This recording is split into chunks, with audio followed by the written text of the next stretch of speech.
True crime stories, man. True crime story. Everything in this story is 100% true. I'm gonna have to ad-lib some things in this one, you know, just to protect myself. But I was living, you know, in this state, and quickly I just had to leave and relocate somewhere else. I wasn't expecting to, but it was one of them things like, you gotta go. So instincts just told me to pack my bags and take off. So I left the best way I could. Greyhound bus. I jumped on the Greyhound with everything I had and say, all right, holla. Thinking I'm finna go here to this place and really do the right thing. I said, I'm finna go here, I'm finna do the right thing, then, you know, start over. So 2 days later, I get there, right? I get there and I had this picture. I had this, let me back up something a little bit. I had this big picture that I had. It was of my mom's friend. He painted it for her, you know, and it was a big portrait, like 8 by 8. And it was huge, man, and it was a real nice one. And she gave it to me and told me to hold on to it. So when I left my apartment, when I was, you know, coming from where I was coming from, I had to break it down because it had, you know, it was framed up out of like wood or something like that. So I had to break the picture down. It was canvas, so I had to fold it up, and I brought that picture with me, man, and that was kind of like the only thing I had, other than the friends that I was leaving behind, but we'll get into that in a minute. So I get there like 2 days, and you know, everything is chilling. You know, I had a couple pieces of family down there. It really wasn't much, but I wasn't going there for me to have to depend on them. That was my intentions, to make sure that I don't have to depend on them, because that wasn't the type of, you know, environment that I was trying to bring to them. Not like that. But sometimes when you got family and you just starting over, sometimes you don't have no choice. But quickly, they let me know, don't come down here with that. I had to respect it. Not saying that I was one of those, you know, thugged out dudes, or never that. I wasn't that at all. But, you know, I was me. But at that moment, like I said, I had got myself in a position, you know, where I had to relocate. So I get there. My priority number one is, you know, get a job, get some type of money going. So they had this building that was being built across the street from where I, you know, wind up living at. And I used to be like, yo, I bet when they get that done, I know it's going to be a restaurant. So when they get that done, I'm going to try to go get me a job over there. So they wind up getting it done, you know, and I was already over there applying, because, you know, they had the, you know, the sign on the window, you know, apply now. And I got there, and I told the dude I was you know, I was a head cook, a head chef. Dude said, okay, yeah, we can use you. They hired me on the spot. Paid me head chef pay. I was in there. I didn't know what I was doing. I was learning as I go. That's all I was doing. You know, if I fucked up on this one, guess what? I wasn't going to fuck up on the next one, because I had to pull one off. And, you know, we started hiring people. You know, it wasn't just me hiring, it was him hiring too. You know, but he was the boss. And we wound up hiring this chick. Chick was a lot younger than me, but she was of age. But she was a cool chick, And then they wound up hiring a couple more people. But this one chick that he hired, I'm a focus on her. Now, she was one of those, I'm going to get you in trouble type chicks. When I say get you in trouble, meaning she was just promiscuous with everybody. She was one of them chicks. You run into them, you seen them before. Come on, you done seen them before. The promiscuous chicks. Don't mind being promiscuous with multiple guys. So yeah, she kind of worked there, and like I said, the chick that we hired the first, I wasn't feeling on her, but I was vibing with her. Me and her was talking. We had them built a rapport with each other. So the chick that came in, definitely say her name, but she was sitting on everybody, even my boss, and she tried to hit on me. Well, I'm gonna say she did hit on me, and I didn't take the bait for the simple fact I had a better catch. I thought I did. I had a better catch than the one that I was already looking at. So I'm gonna get to it, and I'm working there, and me and her talking at the same time. Not the other chick, this chick. We talking and we kicking it like every day, sometime after work. But she was giving me the impression that she had something to hide. I knew I had something to hide. I knew where I was coming from, and I didn't want her to see that type of lifestyle that I was living. Not saying that I was some badass dude or gangster, nothing like that, because that definitely wasn't me. But I had some things going on. Some things was going on. And not saying that it was life or death. I just felt like my time at that place was up. So I get there, and me and chick, we kicking it. But like I said, it was like she had something to hide. She would never let me come into her place at a certain time. And she would always say, she lived with her dad. He don't want us to meet. And I was thinking, okay, she told me that. I was just thinking maybe it was a dude. I didn't give a shit. Like I said, yeah, I did want to have some company with her. But at the same time, I wasn't trying to let somebody get into my circle that fast, even though I just got there. That wasn't the intention. But you know what makes guys crazy? When a woman offers themselves. Don't take this lightly. When a woman offers herself randomly to feed you. I shit you not. When a woman offers herself randomly to feed you, she either feeding you because she want to feed you, or she trying to get you. I mean, it's obvious when women come on strong to a man. I mean, that's obvious. Things that they do, you can't knock it. You've seen it before. Not women that's desperate for a man, but women who wouldn't mind seeing her time being spent with you. Let me put it like that. And I think that was her intentions. And I wasn't trying to stop her, but at the same time, like I said, the faster I thought me and her was gonna, progress, the less she kept keeping me away from her place. So I'm like, okay. Like I said, I had a place too, but it wasn't all like that. And she had to be home every night. She was of age. She was over 21.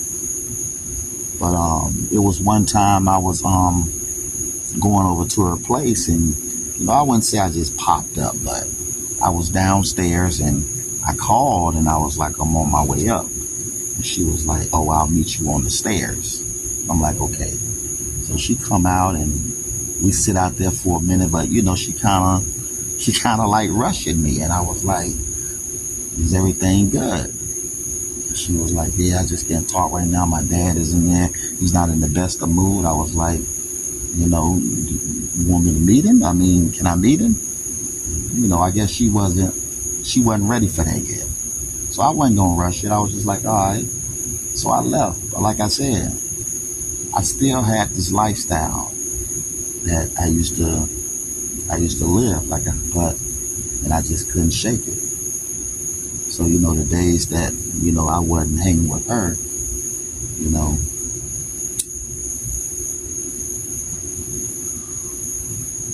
I would do that. I'm not proud of that. That was something that I wasn't proud of only when I was doing it. I can't say that I'm proud of it now. But that's just how life was. So, yeah. That's what I decided to do when I got there. We're going to fast forward through everything. We're going to leave out all the details. We just going to say I got myself in trouble. I got myself in trouble when I was there. And I got myself in trouble to the point to where I needed a lawyer.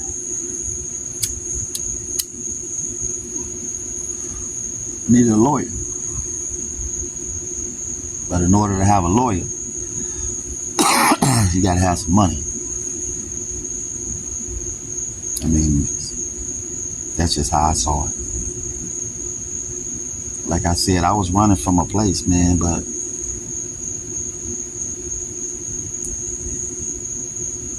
I had some friends, we was always been good from the beginning. I was able to call on when I got into that big situation. We don't leave it like that.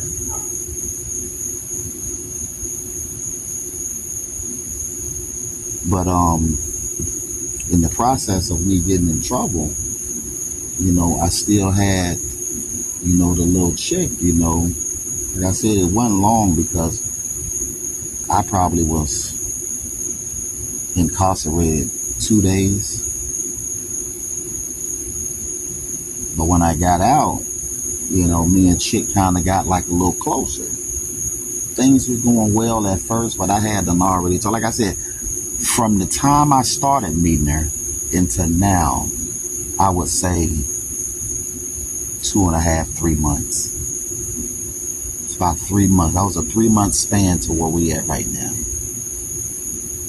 So I'm out of jail. And like I said, she never let me up. And I used to come over there and I used to see little clues and shit like that laying around her dad's house. And I seen it was like a bullet in a case, like a big long bullet. So I'm thinking, her dad was in the military or something like that. Another time I had done, just going to the kitchen to get something to drink. I wasn't snooping or nothing like that. But the other time I had done seen it was like a stack of papers. The papers kind of slid a little bit. So I kind of seen, the police logo. And I know the logo is probably the same, all over the world, but I seen the police logo and I'm like, oh yeah, this dude must be in law enforcement. So the stuff that I had going on and who her dad was really didn't match. So I'm telling myself, man, look, I got myself in a bad situation. This is where I'm at with this. Now that I know, I say I got myself in a bad situation. So there's really no pictures of this man, so I don't know what he looked like. I know he black. I know that much. I know he black, and I know he got to be an older gentleman because he had the little veteran thing. So I know he was a lot older than me. Plus she was in her 20s. So I put all them pieces together, right? So Like I said, I had a court date. I done had already went to jail. So I had a court date that I had to go to. So I wound up going to the court. Like, let me describe kind of what we lived in a neighborhood, but everywhere that we lived, it was like, tall buildings, like high rises, kind of like a downtown, but I mean, people was living like that. But it was an average neighborhood, it wasn't like no rich shit, but it was average. But her dad, dude was in law enforcement. Let me get that part down pat. So like I said, I had to go to court. I get to court and they say, Honorable Judge so-and-so. And when they said that, it hit me right off the back because I know chick name. I know her last name. And when they said dude last name, I was like, hold on. But her last name wasn't too common. So it kind of rung a bell as soon as they said it. So I'm in there, I do my little court date.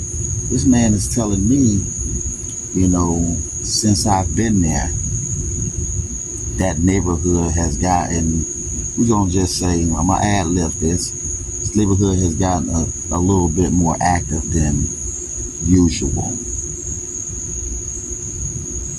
He said, I see you've been here for 3 months and some change. He said, wherever you going, this is how he said it. He said, wherever you coming from, you need to go back. Because you're no longer welcome here. Just like that. Next time I see you, you won't be leaving. And I called his name. I say, thank you. You're so-and-so. You're so-and-so. I looked at, my attorney, and he looked at me, and I walked out. The very next day, I told Chick, I was like, yo, I gotta go. We had our thing, but like I said, it was just a thing. It started off being a secret, I guess, on my end,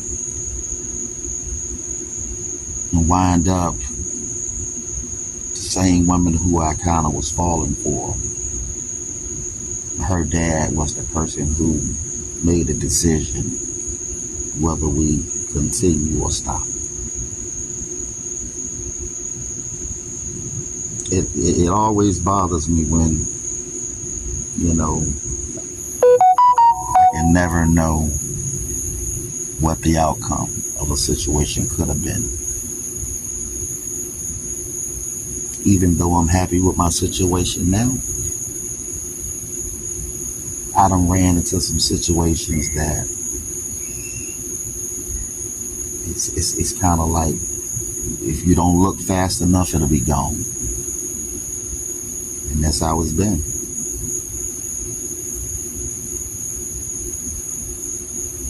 But the moral of the story is, man, it don't matter where you running from, who you running from, and why you running. Somebody gonna stop you in your tracks. And when they stop you in your tracks, you're gonna have to sit there. You're gonna have to sit tight and make the decision whether staying there or leaving would be best for you.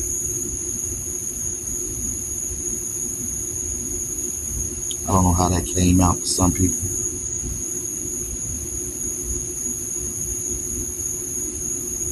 But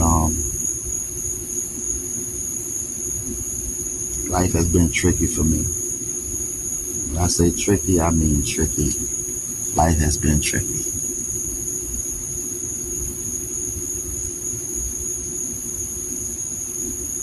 True crime stories, man. Holla. I don't own the rights to this music. The freaky tales. These are the tales that I tell so well. You don't like my dirty rap shooting, go to hell. Cause short dogs on the mic telling cocktails.